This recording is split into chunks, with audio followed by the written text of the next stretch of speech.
आपल्या आपल्या मार्गाने जा. आणि मार्गनिका मार्गनिका मार्गनिका मार्गनिका मार्गनिका मार्गनिका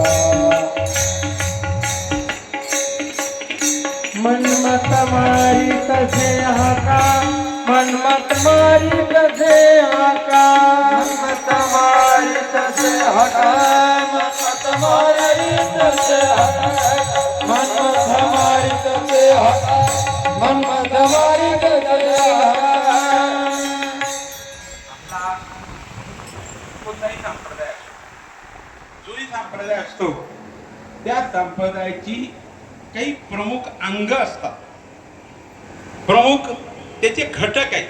आता आम्हाला थोडं वर्गवारी करून सांगायची सवय आणि ते सर्वांना समजेल अशा पद्धतीनं.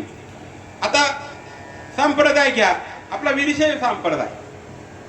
प्रत्येक संप्रदायाचं एक उपास्य दैवत असतं. आपलं उपास्य दैवत महादेव शंकर. भस्म उटी रुंड माळा हाती त्रिशूळ